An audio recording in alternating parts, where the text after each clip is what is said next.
Hello everyone, my name is Amanda Asa. Now I want to present about modal.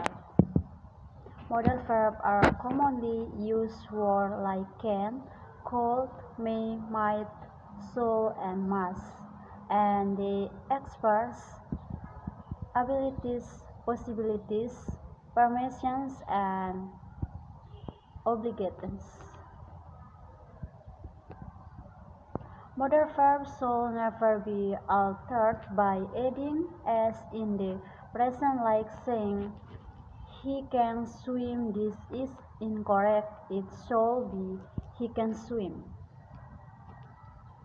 After modal verb, always use the base form of the verb without to. For example, he might join us is correct, not he might to join us. When forming a negative with modal verb, use not after the modal verb, not done, doesn't, or isn't. For example, you should not smoke is correct. Cannot is a special case where not combines with can into one word. So I cannot arrive on time is correct, not I cannot. Have to is an expression in the negative where the correct form is you don't have to do this, unlike other modals. The simple use not. Modal verb like must, will, may, and others shall be followed directly by the base form of the verb without the infinitive to.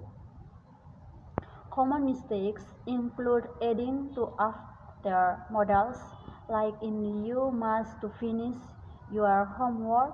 The correct version is you must finish your homework. When making a negative sentence, avoid the mistake of placing not incorrectly, like we not call you, it should be we called not call you. Modal verb such as might teach or will should not be changed with an s. For example, he might go to sleep is incorrect. It should be he might go to sleep. Next lesson is how to use can I. Can, call I, and may I. Number 1. Can I, common in everyday conversations, polite enough for informal situation. Example, can I open the window? Number 2. Call I, more polite than can I. Suitable for some formal situation, so shows a bit more humility. Example, call I borrow your pen. Number 3. May I, the most formal and polite occasion, often used in official or respectful situation. Example, may I leave early today? Conclusion, understanding the difference between can I, call I, and may I help you speak more appropriately based on the situation, whether casual, polite, or formal, making your English communication more effective. Next lesson, for easy change you can make to sound more polite. Number 1. Change I want to eat, like saying it like sounds more polite and less demanding than I want. Did like a cafe, please? I want a cafe.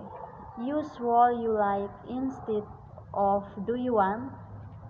What you like is softer and more respectful when offering or inviting. Would you like some tea? Do you want some tea? Say call you or will you be able to instead of can you. Call you and will you be able to are more polite ways to make requests. Call you help me? Can you help me? Number 4. Use sorry to bother you before asking for help.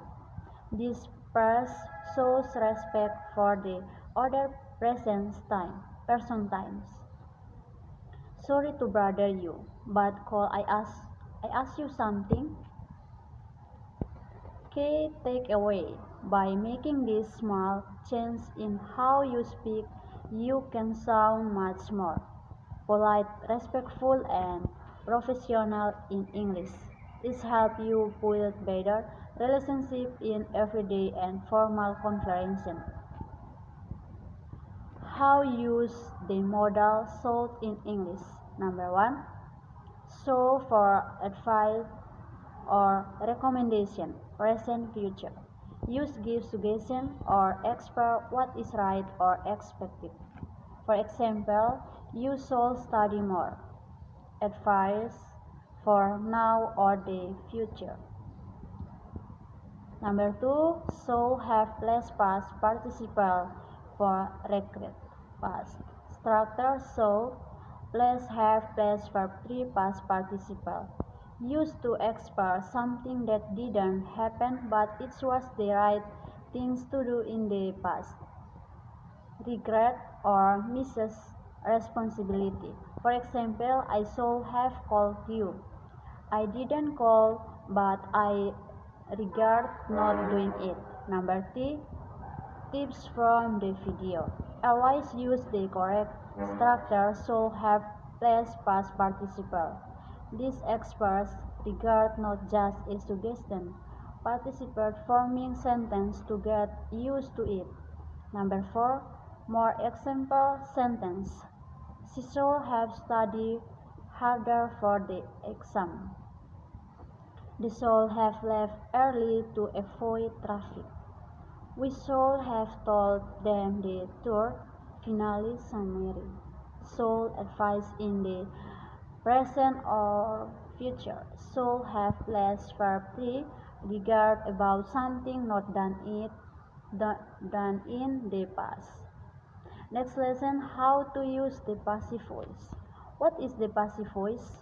The passive voice is used when the focus is on the action or the receiver of the action, not on who performs the action. The passive structure is be plus past participle, verb 3, structure and examples. Number 1, simple present. Active, someone cleans the room. Passive, the room is cleaned by someone. Number 2, other tenses.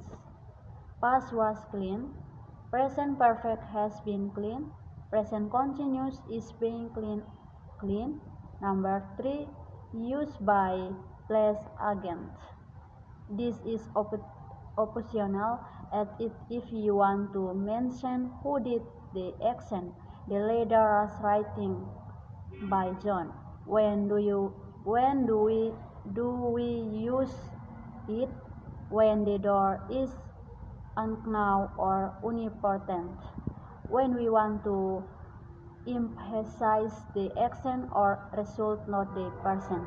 Commonly used in the formal writing reports and news articles. How to change active to passive. Number 1. Make the object of the active sentence the subject of the passive sentence. Number 2. Use the correct form of be based on the tenses. Number 3. Add the past participle of the main verb. Number 4. Optional, add by the agent. Quick summary. Main focus the action or the receiver of the action. Formula subject plus be plus verb 3 plus by agent. Work with all tenses. Use when the there is not now or not important. Next lesson is what's the difference between active and passive. Number 1. Definition. Active voice, the subject does the action. Example, Jim wrote a letter. Jim is the one doing the action. Passive voice, the subject receives the action. Example, the letter was delivered by the postman. The letter received the action. Number 2, when to use them. Use the active voice when the focus is on who is doing the action.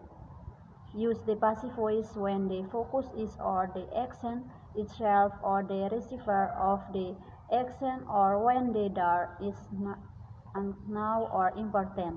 Number 3. Sentence structure. Active subject plus verb plus object.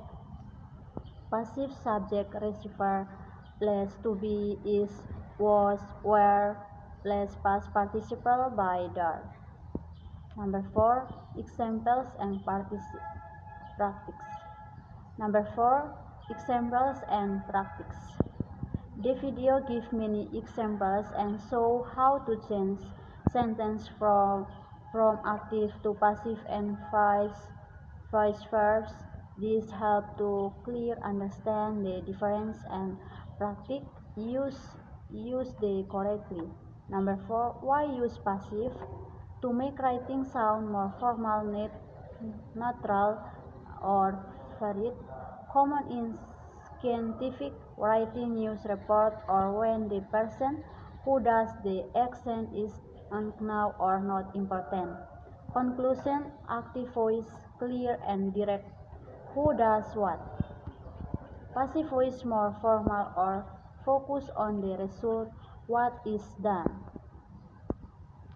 So that's all for me. Thank you, Miss.